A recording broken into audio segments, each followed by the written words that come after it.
Hello, this is Mark Tooley, President of the Institute on Religion and Democracy, speaking to you today not from IRD's global headquarters office, but rather from the very wet and gritty streets of Washington, D.C., standing outside of St Thomas Episcopal Church, which you can see a bit of over my shoulder here, a once glorious sanctuary built in the late 19th century, tragically assailed by an arsonist nearly 50 years ago, burned to the ground, never fully rebuilt, and the space has served for decades as a beautiful garden park oasis, while the surviving congregation met in a small fellowship hall.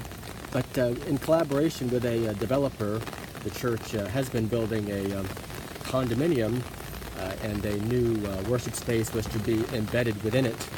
But construction has come to a halt as the neighbors have objected to the very large development and naturally and understandably object to the loss of the garden park-like space. So the issue will be litigated.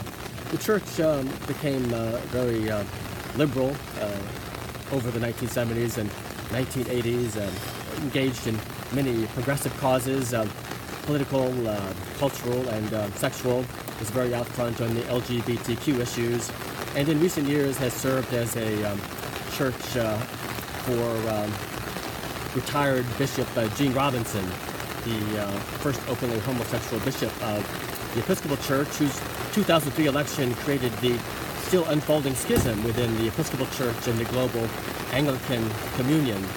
But the church has a lot of history behind it. Many people forget that President Franklin Roosevelt was a lifelong and relatively devout Episcopalian, and he attended here when he was Undersecretary of the Navy during the Woodrow Wilson administration, and was a leader in preparing for America's entrance into World War I, and a leader in supporting America's war effort, which in retrospect was his dress rehearsal for his wartime leadership 25 years later during World War II.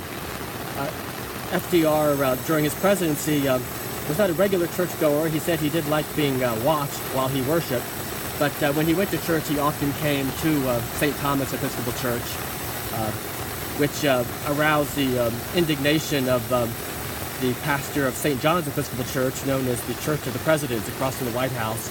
He thought a president, especially an Episcopal president, should be attending St. John's, and he very much resented the pastor of St. Thomas Episcopal Church. So grievances and jealousies among clergy are not new and novel. They've always been with us. FDR, interestingly, when he worshipped here during World War I, lived a few blocks away. This was his closest neighborhood church in terms of being an Episcopal congregation, and he lived across the street from the Attorney General of the United States.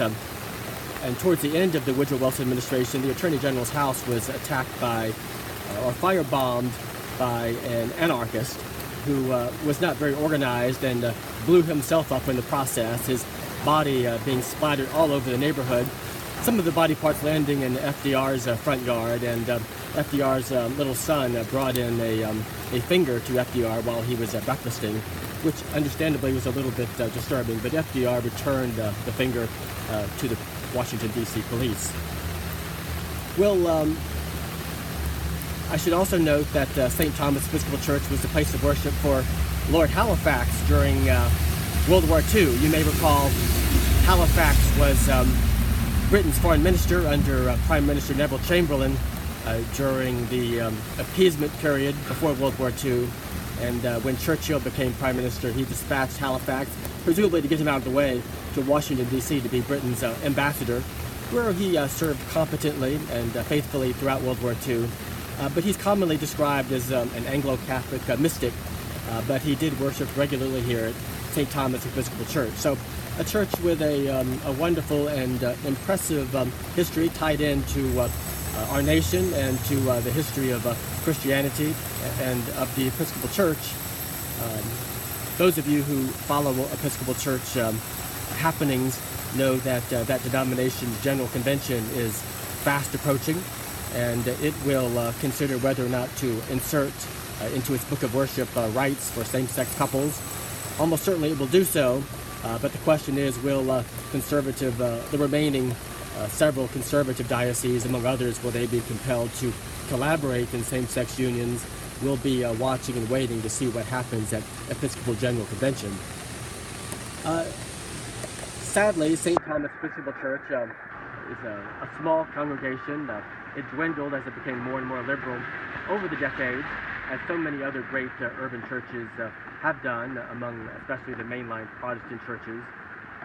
And many people looking at the facade of this church or seeing other glorious churches in this city and in other cities, if they show up on Sunday, they notice the congregations often are very small and very elderly, and there's often an impression that Christianity, at least Protestantism, is in grievous decline in our great cities. But the truth is more complicated.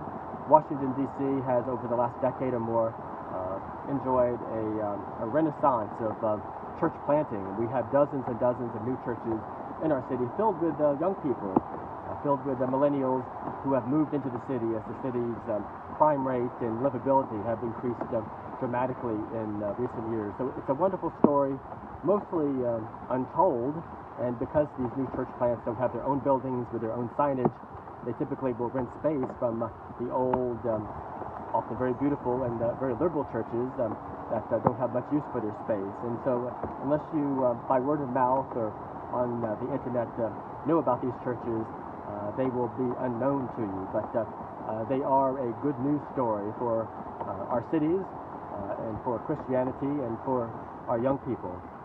FDR, of course, was attending St. Thomas Episcopal as a relatively young man in his 30s, and almost certainly it gave him the spiritual tools to equip him for future leadership. And so I wonder, among the thousands of young people, the 20-somethings and 30-somethings attending the new church plants in Washington, D.C. today, almost certainly many of them will be leaders of the future, and very possibly one of them, 25 or 30 years from now, will come forth, raised up by God, to help save our civilization from some future great crisis.